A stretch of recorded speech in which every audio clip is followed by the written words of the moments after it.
Hello, everybody. I'm Dennis Prager. Welcome to this week's Fireside Chat, which is, what number is this about? 140? What are we up to here? 36, 136. 136.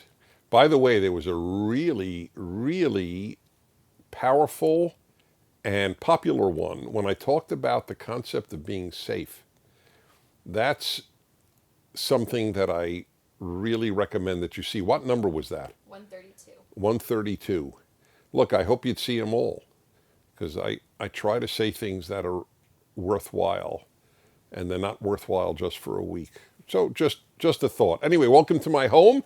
This is Otto, the famous Otto, I might add, who falls asleep perfectly on cue. When the lights and cameras show up, he goes into his bed and all is good. And he is a source of comfort. Not in the, he's not like my emotional support dog. He's comfortable in that looking at him makes you relaxed. Because Otto's motto is the old Mad Magazine Alfred E. Newman motto. What? Me worry? Right? That's Otto's look on life. I want to remind you that we have a special scholarship offer through PragerU's partnership with Colorado Christian University. CCU is offering a $1,000 scholarship to PragerU subscribers for online classes through CCU Online. CCU offers over 90 degree program options, and all courses are based on a Christian-centered worldview. But as I always remind you, if you have no faith or another faith, you are perfectly welcome at CCU. Most classes are only 5 weeks long, so you can take one class at a time and still have time for life. If you're interested in taking advantage of this great offer, visit PragerU.com/CCU. All right, so I always begin with some comments, and then I take your questions, and it's a very full half hour. So I have troubling news for you, and that is that Facebook, which is an area that we publicize all of our PragerU videos, has now been granted the opportunity to label whatever the left does not agree with as misinformation or false news. Videos that we've had up for years from professors. We have a video up, for example, on global warming by a professor of climatology at MIT. That's a pretty distinguished title, correct? So they don't agree with what he said. There is now an oversight board.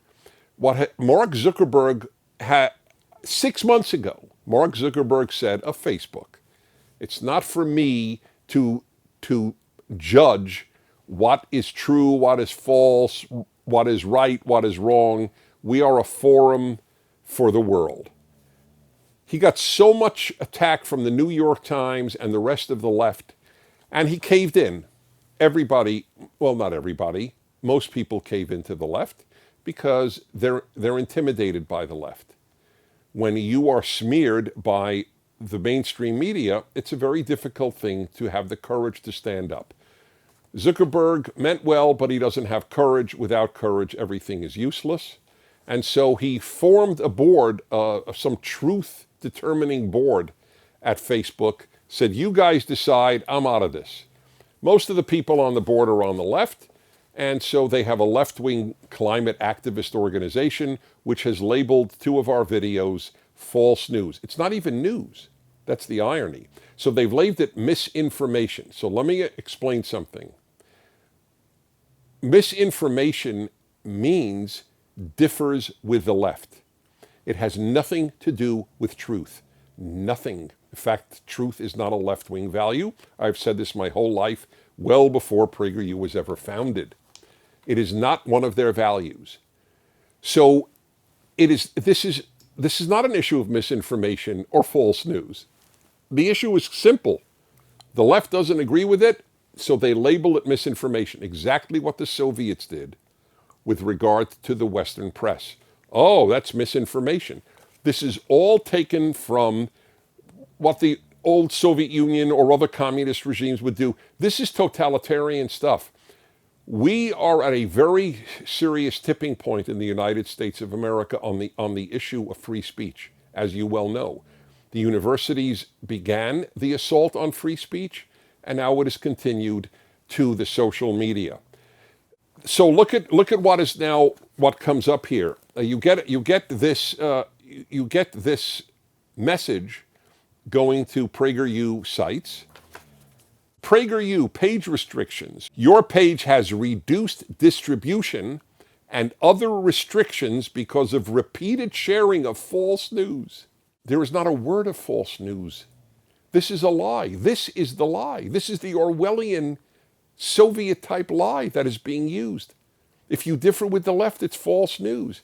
We have a video on whether or not polar bear numbers are increasing or decreasing. It's not a matter of false news.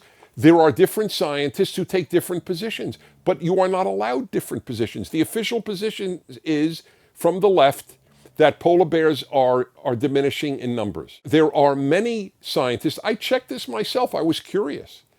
There are many scientists who say, no, they're not decreasing. Some might be in this area, some are not in this area. By the way, it is ironic, 3/4, I believe it is, of polar bears live in Canada. 600 are allowed to be killed each year by native Canadians.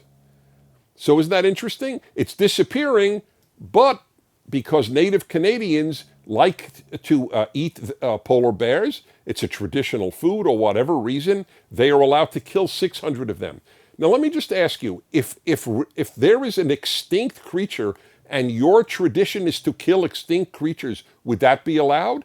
Either it's a bizarre Canadian law, which defies common sense, or they're not disappearing, right? I mean, what if somebody said, to give an American analogy, well, our group loves eating bald eagles. It's been a tradition. And I'm not mocking the tradition at all, but I'm saying, what if one did? Would they be allowed? Of course not, because the bald eagle is an endangered species. But anyway, putting that completely aside, do you see what is happening? You differ with the left. He has given control over Facebook, Zuckerberg has, to the left, and this is what is happening. They claim, YouTube, Google, and Facebook claim to be open forums, but they're not. This is the proof. Here's another one. We also take action against entire pages and websites that repeatedly share false news, reducing their overall newsfeed distribution. And since we don't want to make money off of misinformation or help those who create it profit, these publishers are not allowed to run ads or use our monetization features like instant articles. When I testified at the U.S. Senate, and you can see my testimony, ironically, on YouTube, Dennis Prager, U.S. Senate, I guess you'll find it. And I said that one day we will say, you know, they came after the conservatives, and I said nothing because I wasn't a conservative, and then they came after me, and there was nobody else to speak up for me. And I was mocked by the left for it. It was hyper-dramatic, but it is completely true.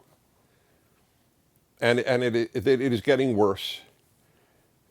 I don't know if the only answer might well be that the monopolies of Google, YouTube, and Facebook need to be broken up by the government. If these people are going to be given absolution from being sued for their own libel, anything that they print is libel, which is fine, then they have to open up for everything. They can't have it both ways. They claim to be open, they're lying. This has already occurred, as you know, with Google, which owns YouTube, and putting our videos on the restricted list, including some 10 Commandments videos. They don't want children to see it. It's labeled pornography. So I look at this, none of this shocks me. A, because I've always known the left suppresses freedom. There is no exception in the history of the world. Since the left was invented, from Karl Marx to Vladimir Lenin to to the social media of America today. There's never been an exception. Liberals like free speech, leftists loathe it. It's one of the big differences between liberal and left. I have a video. Maybe they'll even call that misinformation. After all, I'm making a distinction between liberal and left. Misinformation means differs from the left. This is a challenge. I said it, I'm not surprised. I'm not surprised because I have a dark view of human nature, as many of you know, and for good reason. Look at the history of the world. Never think that America is exempt from human nature. We have had the freest society in the world because it is such, okay, all's good. Oh my God, he is out today. Everything okay, Otto? Yeah, you're a good boy. Okay. We are not exempt from the horrors that have happened in other societies. The only reason America has been free is because we have defined ourselves as America the Free, the Statue of Liberty, free speech. We have always had more free. It's a constitutional allowance in America that the government can never suppress speech. But apparently we don't need the government to do it any longer because it is now done by private enterprise run by the left. I need your support to let these people know you are no longer a free platform. This is not misinformation. First of all, even if it were, let's say we had a site, the earth is flat. That should be allowed. I have argued, this is a very difficult subject for me. America is one of the only countries in the world that allows Holocaust denial. Holocaust denial is one of the most despicable evils I am aware of. Not only did 6 million Jews get slaughtered en masse by the Nazis, but then for people to come and say it didn't happen, this is the scum of the earth, such people. But in America, you are allowed to be the scum of the earth. That's the way it works.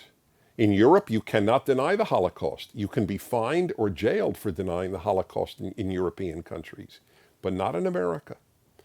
Nazis marched in Skokie, Illinois when I was a kid. Skokie, Illinois was where many Holocaust survivor Jews lived. And the Nazis marched there because they wanted to shove the swastika in the face of these people, all of whom had lost much of their family to the murderous Nazis. But the ACLU and liberals and Jews said, in America, Nazis can march. And that was the correct decision. Now, it's not even a matter of Nazis marching. Now it's a matter of a mainstream, decent, fine organization. We have 4 Pulitzer Prize winners. We have professors from Harvard, Yale, Princeton, Berkeley, UC San Diego, all over the place, giving lectures. We have 3 or 4 former prime ministers. This is a very distinguished site, PragerU. Very. We take information and truth unbelievably seriously. I have a religious commitment to God to tell the truth. I go through every ad that I read on my national radio show to make sure there is no word in there that does not exemplify truth. And then these low-life leftists have the audacity to say misinformation? If you do not see these people as a mortal threat to American freedom, it's because you don't want to see it. And I don't blame you for not wanting to see it. It's lousy to confront bad news. This is a very bad development in American life, what is happening at Facebook, giving leftists veto over what is allowed to advertise on Facebook. Okay? All right. Let me go to, I had actually another topic, but this was the latest. Check out my column. It's a very interesting. A professor at Harvard spoke about how evangelical Christians are against the lockdown in America because they don't value life as much as others do because they believe in an afterlife. What did he call it? This is really mind-blowing. Read my column on it today because it's titled "The Lockdown, Evangelicals, and the Afterlife," a response to Steven Pinker, a professor at Harvard. He actually tweeted, "Belief in an afterlife is a malignant delusion." This is, anyway, as far as I'm concerned, he can have fruit. By the way, I've had Pinker on my show. I want people I differ with on my show. Unlike Facebook, I welcome people who don't agree with me. It's one of the biggest differences between the right and the left. We love having debates. We love having dialogue. They love shutting people down. The left has always been anti-freedom and despicable. Liberals are not. Liberals are weak because they don't confront the left, except people like Dave Rubin and Alan Dershowitz. There are liberals who confront the left, but they're very rare. Okie dokie. To our first question. How much time did I already take up? 16. Okay, perfect. Here we go. The video question. The video question. The video question. Okay. Dear Megan, you may have more magic fingers than I do, but I'm not getting anything done, no matter how much I press. Click the check there.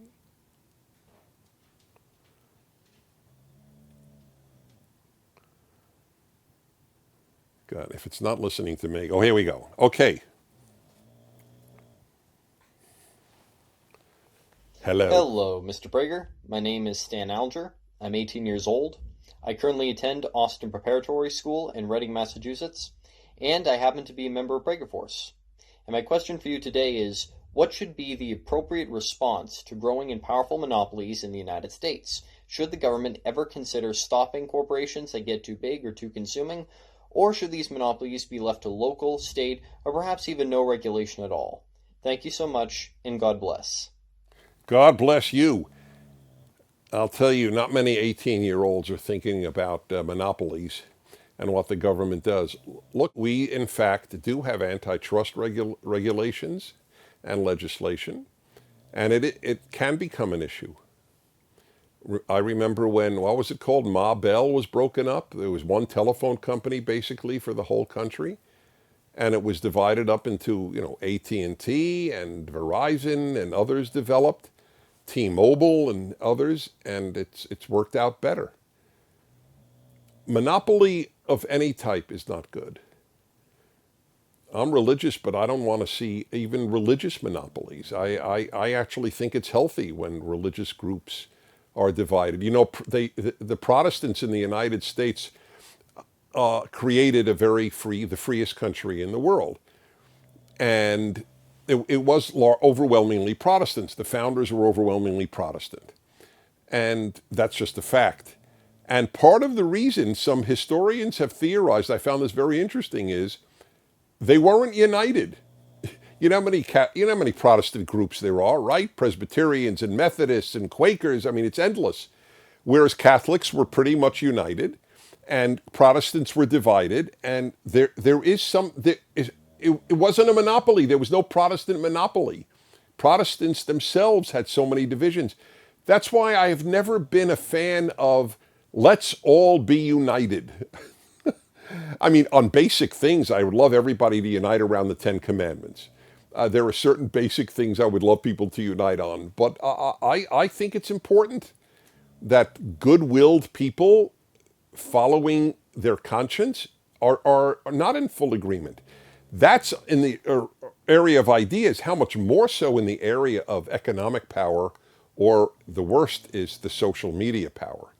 That's the vehicle of dialogue on earth. If they start suppressing it, we're in trouble. So yes, I think there is a role to look into these things. I've actually advocated, it's ironic.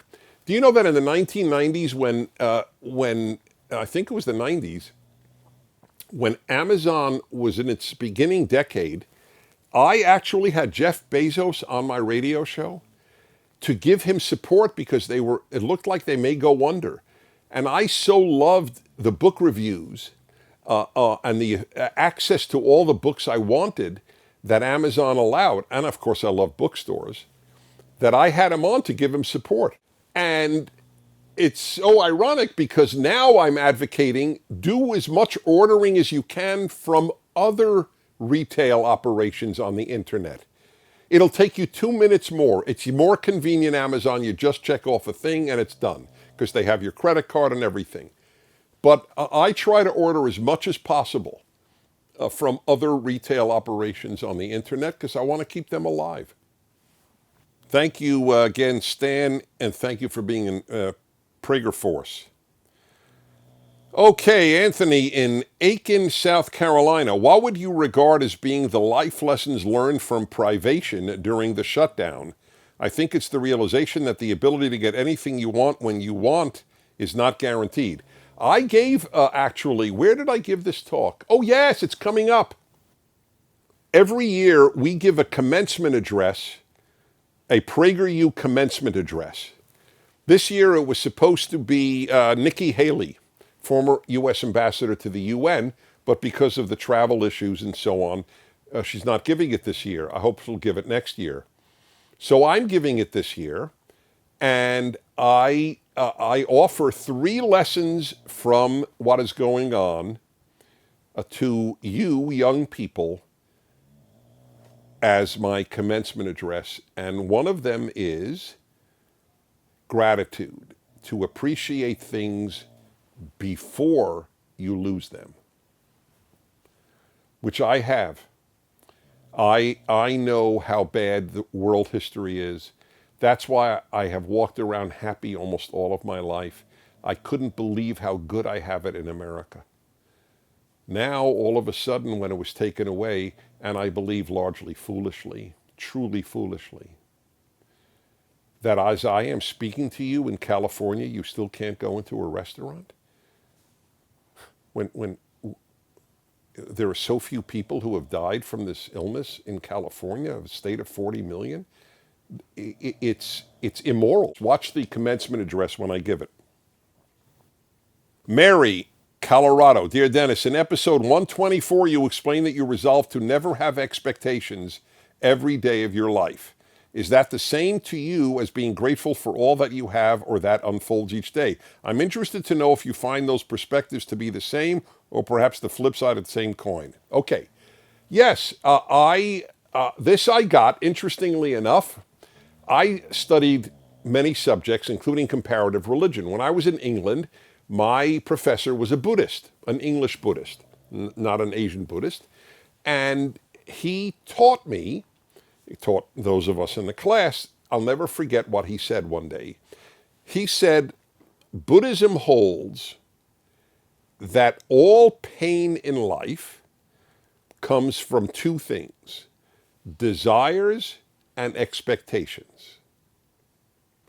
Therefore, Buddhism says, drop desires and drop expectations. And then I realized that bothered him. He doesn't want to drop desires. He's, okay, Otto, it's all good. It is all good. Whoa, he's really out today. I mean, usually this moves him a little bit. All right, there's nothing I can do. Be that as it may. So when I heard that, I was 19 years old, or 20 years old. And I heard that. I was doing my 3rd year in college in England. When I heard that, it was like a light went on, and I said, wow, that's right. Pain comes from expectations unfulfilled. I will, from now on, have no expectations. I'm very mind-centered. When I make up my mind, I do it. And so I made up my mind. I'm not going to have expectations, but I didn't accept part 1 of the Buddhist formula. Desires are good. Expectations are bad. That's my view. I'm not a Buddhist. I mean, I desire health. I desire to have a family. I desire that the world be at peace. I have thousands of desires. They're a good thing. If you, with no desires, nothing will ever get done in a society. Society is the result of desire. You can desire the wrong things. That's obvious. But desires are good. That's how good progress is made. So I took half of the Buddhist formula and it has shaped my life. And in my book on happiness, I have a chapter on not having expectations. That is the root to my gratitude. I expect nothing, so if I have anything, I'm incredibly grateful. That's correct. Okay, Olivia, 22, Lebanon, Pennsylvania. Hi, Dennis. Hi, Olivia. I was wondering what your opinion is about hustle culture. The idea that one can only achieve success by sacrificing sleep, time with family and friends, vacations, and weekends. Do you think one could ever attain true happiness or a fulfilled life when living by these standards? I'd never heard the word hustle culture. Are you familiar with it? Sure. Yeah. And that's what it means? She defined it exactly right. Okay. My connotation of hustle is to like cheat somebody. He hustled the guy. You see, so I didn't know exactly what was meant. But okay, everything in life is attention. And it's all a matter of price paid. I can't overemphasize the following. A wonderful, intelligent way to lead life is to ask before everything you ever do, what is the price? We think about it only one time. We always think about it when we buy something. How much is it? Now, why do you ask how much is it? Because you debate. Is it worth the price or not? Right? How much does that restaurant charge for an entree? $20? That's a bit too steep for me. So I'll go to a place where it's $15. Okay. So you always ask it. That's called price. But we don't do it for anything else, but should be done for everything. What is the price paid? I always give the example for getting married. What is the price paid for not getting married? What is the price paid for having children? What is the price paid for not having children? What is the price paid for having a full-time job? What is the price paid for not staying at home with your kids? Everything, you're not mature if you don't understand everything has a price. So that's the answer to this question. What are you prepared to give up and what are you getting in return? Then you have put all your eggs in the professional success basket. And you may end up with professional success, but you'll have no other eggs. And what if that doesn't work out? And what if it does? So that's what you have to ask. What's the price? What's our timing? 29. 29? Do I say goodbye? Listen, please tell everybody about these fireside chats and PragerU because of what Facebook is doing to us. And we need your help in spreading good word. I mean, when you think about it, is there 1 minute of anything misinforming or I mean, we're so adamant. You disagree doesn't mean misinform.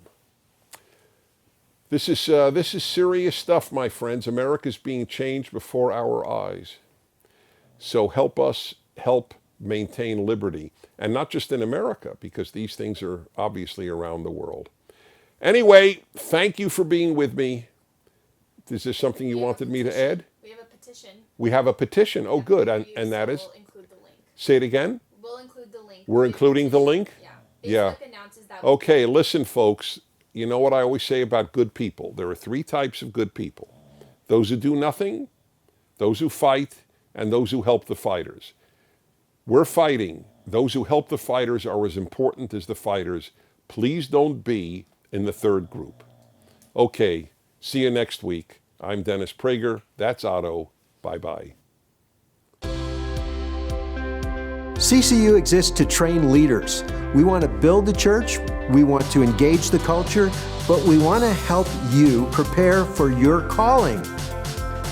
Our adult and graduate studies programs give adult students the opportunity to earn their degree at their own pace, whether you're studying at home, the office, or somewhere in between. The possibilities for online education are now endless. However, many students who enroll in online programs don't finish. Why is that? Because they don't have the support team to help them get through the program. And that's part of the CCU difference. We do have that team to help you not only orient you to studying online, but also to help you finish the program, get your degree, and achieve your goals.